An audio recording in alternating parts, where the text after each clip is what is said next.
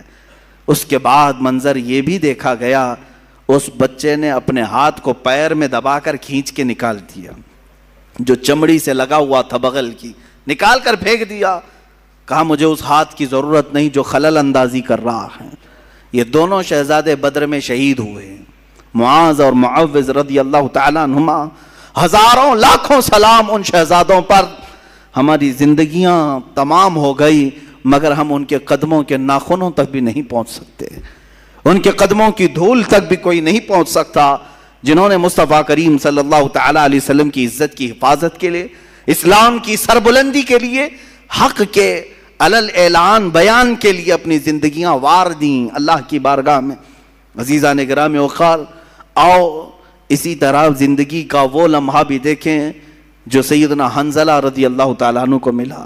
آج رات شادی ہوئی ہے، دلہن سہاگ رات میں ہے، لیکن باہر اعلان ہوا، اس نوجوان نے شادی کی رات ہی اپنی بیوی سے کہا مجھے جانا ہوگا، اس لیے کہ نبی کونین صلی اللہ علیہ وسلم کی طرف سے بلاوا آیا ہے، حضور کی عزت پر کافروں نے، دشمنوں نے حملہ کیا، مجھے جانا ہوگا۔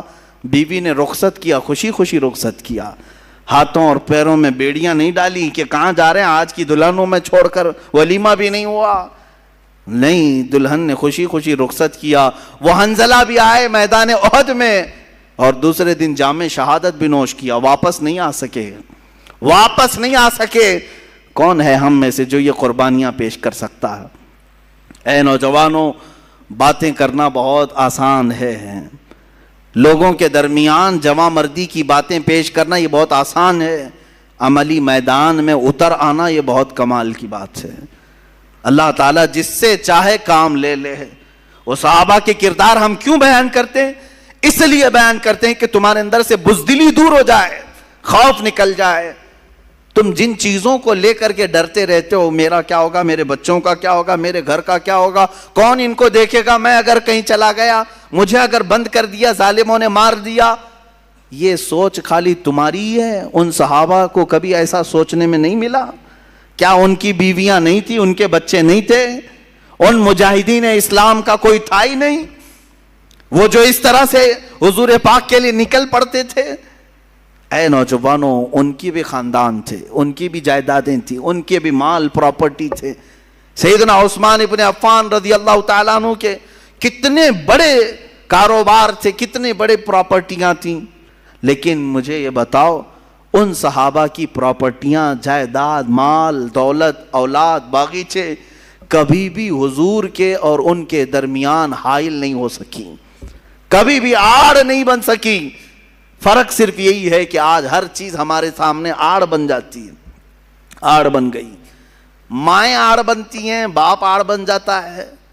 اگر کوئی جوان اٹھتا بھی ہے، حق بولنے کی بات کرتا ہے، تو اس کے گھر والے ہی سب سے پہلے اس کے ہاتھ پیر میں باندھ دیتے ہیں، حالات خراب ہیں، تو کہاں جا رہا ہے، مولانا بولتے رہتے ہیں، ان کا کیا ہوتا ہے، تو مر جائے گا، یہی سب تو باتیں آتی ہیں۔ یہ بزدلی جو آج گھروں میں سکھائی جا رہی ہے، جن ماؤں نے اور جن بہنوں نے اپنے بھائیوں کو اس طرح کی باتیں سکھائی، مت جاؤ ان کی باتوں پر، یہ جوش کی باتیں کرتے ہیں، میدان میں لے جا کر کے مار ڈالیں گے، وہ خود تو زیف رہیں گے، تم اندر چلے جاؤ گے، مارے جاؤ گے۔ ٹھیک ہے، تم اس طرح تربیت کر لینا، لیکن ایک وقت آئے گا جب تمہاری عزت پر حملہ ہوگا، تب بھی یہ جوان باہر نہیں آ سکے گا، نہیں کھڑا ہوگا۔ چیلنج کرتا ہوں، لکھ کر کے رکھ لینا، تم نے اس کو روکا ہے اللہ اس کے رسول کی رضا کے لیے، اللہ اس کے رسول کی رضا حاصل کرنے جانے سے تم نے روکا، تو پھر تمہاری حفاظت بھی یہ کبھی نہیں کر سکے گا۔ یاد رکھنا، جو اللہ اس کے رسول کی رضا کے لیے نکلنے والا جوان ہے، وہ سب سے زیادہ اپنے گھر کی حفاظت کرنے کا اہل بھی ہوتا ہے، وہ اپنے بھائیوں، بہنوں، ماں، بچیوں سب کی حفاظت کا اہل بھی ہوتا ہے۔ خیر، سیدنا حنظلہ رضی اللہ تعالیٰ عنہ مجاہدین میں ایک اعلیٰ کردار کا نام ہے۔ عمار بن یاسر، حضرت یاسر رضی اللہ تعالیٰ عنہ مجاہدین میں ایک اعلیٰ کردار کا نام ہے، اور سیدنا خالد بن ولید سیف اللہ المسلول مجاہدین کے ایک اعلیٰ شخصیت کا نام ہے، جنہوں نے حضور پاک صلی اللہ تعالیٰ علیہ وسلم کے ساتھ جنگیں لڑی، حضور کے زمانے میں بھی، حضور کے بعد بھی۔ یہ ایک ایسے مجاہد کا نام ہے جس سے آج بھی دنیا کانپتی ہے، آج بھی دنیا کانپتی ہے۔ لوگ چاہتے ہیں کہ خالد بن ولید کے اوراق کو بند کر کے رکھیں، کبھی نہ اٹھائیں، ان کا مطالعہ نہ کیا جائے، ان کی سیرت نہ پڑھی جائے، اس لیے کہ معلوم ہے اچھوں کی سیرت پڑھنے کے بعد اثر ضرور آتا ہے، اثر ضرور آتا ہے۔ خالد بن ولید رضی اللہ تعالیٰ عنہ وہ مجاہد صحابی جن کو اللہ کے رسول نے سیف اللہ کہا ہے، یہ اللہ کی لٹکتی ہوئی تلوار ہے۔ انہوں نے اپنی زندگی میں 125 جنگوں میں شرکت کی، 125 جنگوں میں شرکت کی، اور آپ کو ایک بات بتاؤں، 125 میں سے ایک میں بھی شکست نہیں کھائی، ایک میں بھی شکست نہیں کھائی. یہ آپ کو خاصہ تھا, آپ کی اسپیشلٹی. آج اور ایک میں بتا دوں آپ کو, اللہ تعالیٰ نے جو آپ کو خصوصی انعام دیا سارے صحابہ میں, خالد بن ولید کو 125 جنگوں میں شریک ہوئے اور ساری 125 میں فتح یابی ملی, ایک میں بھی شکست نہیں. دوسری خصوصیت آپ کی یہ ہے, دوسری خصوصیت, خالد بن ولید رضی اللہ تعالیٰ عنہ جن علاقوں کو فتح کیے 125 جنگوں میں, جن علاقوں کو فتح کیے, آج تک وہ علاقے کبھی کافروں کے ہاتھ میں نہیں گئے. صرف ان کی خصوصیت ہے. بعض علاقے ایسے ہیں جن کو مجاہدین نے فتح کیا, 100 سال 200 سال کے بعد پھر دوسروں نے ان پر قبضہ کر لیا ہے. ایسے کچھ حالات ہوئے ہیں اور کچھ مقامات ایسے ہیں کہ جیسے مثال کے طور پر ترکی میں کئی مرتبہ ایسے حالات آئے, مصر میں ایسے حالات آئے, اور افریقہ میں کئی مرتبہ ایسے حالات آئے کہ جہاں مجاہدین اسلام نے ان کو فتح کر کے اسلام میں داخل تو کیا, حالات زمانہ کے بعد جیسے بغداد میں ہوا, پھر دوسروں کا قبضہ ہوا, پھر اسلام آیا, ایسا چلتا رہا. لیکن سیدنا خالد بن ولید نے اپنی زندگی میں جن علاقوں کو فتح کیا, اللہ نے وہ انعام آپ کو رکھا ہے. آج 1400 سال گزر جانے کے بعد بھی وہ علاقہ کبھی کافروں کے ہاتھ میں نہیں گیا, کبھی نہیں گئے. یہ آپ کی خصوصیت ہے سیدنا خالد بن ولید رضی اللہ تعالیٰ عنہ. اب ایک بات یہ بھی میں بتا دوں, وہ لڑتے تھے شہادت کے جذبے میں, ہمیشہ شہادت کے شوق میں لڑتے تھے. شہادت کبھی نہیں ملی, آپ شہید نہیں ہوئے. ایک بات یہ بھی, سب سے زیادہ جنگیں لڑنے والے, سب سے زیادہ فتح کرنے والے, سب سے زیادہ سپہ سالاری کرنے والے شہید نہیں ہوئے, شہید نہیں ہوئے. حضرت خالد فرماتے ہیں میرے جسم میں, پورے جسم میں ایک بالشت جگہ بھی باقی نہیں جہاں تیر نہ لگا ہو, جہاں نیزے نہ لگے ہوں. تیر آئے ہیں, نیزے لگے ہیں, چاقو لگی ہے, پورے جسم کی بات حضرت خالد فرماتے ہیں ایک بالشت جگہ بھی باقی نہیں ہے کہ جس میں تیر نہ لگا ہو. پورے حصے میں تیر لگے ہوئے ہیں, پورے بدن میں. حضرت خالد فرماتے ہیں ہر تیر کے بعد میری تمنا ہوتی کہ میں جام شہادت نوش کروں, لیکن نہیں. جب آپ کی آخری عمر ہوئی اور آپ بستر پر آرام فرماتے, موت کے آثار نظر آئے, بستر پر موت آ رہی ہے, آپ اپنے گھر میں انتقال کیے, کسی جنگ میں نہیں. اس وقت حضرت خالد بن ولید نے کہا تھا دنیا کو میسج دے دو, دنیا کو سنا دو, جو لوگ ڈرتے ہیں جہاد سے, اگر جہاد میں ہی موت آنی ہوتی تو خالد بن ولید سب سے پہلے چلا جاتا. 125 جنگیں لڑنے والا, ہر علاقے میں موت کو ڈھونڈتا رہا, لیکن موت نہیں آئی, موت کبھی نہیں آئی. اس لیے کہ اللہ تبارک و تعالیٰ انہیں جنگوں میں موت نہیں دینا چاہتا, کیونکہ میرے نبی کی زبان سے جو نکلا تھا, کیا ان کے لیے یہ لفظ نکلا تھا کہ یہ اللہ کی لٹکتی ہوئی تلوار ہے, سیف اللہ ہے.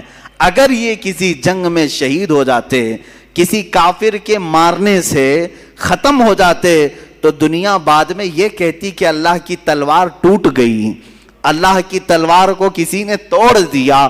اس لیے میرے مولا نے اس اللہ کی تلوار کو صحیح سلامت رکھا, اور آج تک وہ تلوار اپنی قبر میں صحیح سلامت ہی ہے, صحیح سلامت ہی ہے. یہ اس بات کا بھی اشارہ ہے کہ رسول اللہ نے جسے اللہ کی تلوار کہا وہ ٹوٹی نہیں ہے, وہ کبھی بھی پھر سے واپس امت میں بیدار ہو سکتی ہے, ہو سکتی ہے. اسی لیے اقبال نے کہا تھا نکل کے صحرا سے جس نے الٹ دیا تھا تخت روما کو, نکل کے صحرا سے جس نے الٹ دیا تھا تخت روما کو, سنا ہے قدسیوں سے میں نے کہ وہ شیر پھر ہوشیار ہوگا, سنا ہے قدسیوں سے میں نے کہ وہ شیر پھر ہوشیار ہوگا. وہ شیر انشاءاللہ العزیز اسی امت میں ہوشیار ہوگا. یہ لیکن شرط یہ ہے کہ ان مجاہدین کو سنا جائے اور سنایا جائے. سیدنا خالد بن ولید رضی اللہ تعالیٰ عنہ, میں مختصر چل رہا ہوں, باقی جوانوں کی ذمہ داری ہے کہ وہ پھر اپنے مطالعے کو وسیع کریں اور ان کو سرچ کریں اور پڑھیں, کتابوں میں ان کو نکالیں, ان صحابہ کو. صحابہ کرام رضوانُ تعالیٰ علیہم اجمعین میں حضرت مصعب بن عمیر رضی اللہ تعالیٰ عنہ سفیر اسلام ہیں. سفیر اسلام کس کو کہتے ہیں؟ ایمبیسیڈر حضور پاک صلی اللہ تعالیٰ علیہ وسلم کے.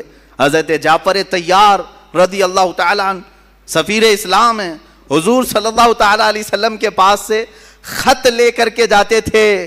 کہاں جاتے تھے؟ کہاں جاتے تھے؟ چوک میں محلے میں کھڑے ہو کر درس دینے کے لیے نہیں. وہ صحابہ لے کر سیدھے بادشاہوں کے تخت کے سامنے کھڑے ہوتے. بڑے بڑے جو بادشاہ تھے یہ صحابہ کہاں کہاں گئے؟ مصر کے بادشاہ کے پاس گئے, روم کے بادشاہ کے پاس, ایران کے بادشاہ کے پاس, یہ سب خطوط لے کر بحرین کے بادشاہ کے پاس.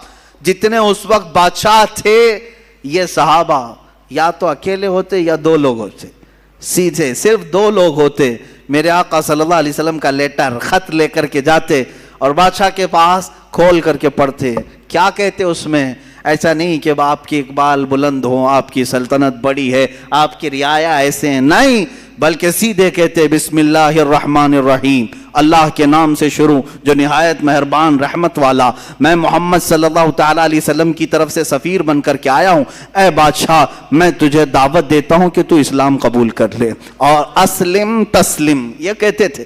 حضور کے اکثر خطوں میں یہ لکھا جاتا تھا اسلم تسلم, اسلام لاؤ امن پا جاؤ گے. یہ کس سے کہہ رہے ہوتے؟ وہ اپنے قیدیوں سے نہیں, ملک کے بادشاہ سے. بادشاہ غور سے سنتا بھی تھا, بادشاہ غور سے سنتا بھی تھا. ان دو صحابہ کا رعب کیسا تھا جو تخت کے سامنے کھڑے ہو کر کے بلند و بالا اعلاناً کہتے. کئی مواقع ایسے آئے جن بادشاہوں کے سامنے جھک کر جانے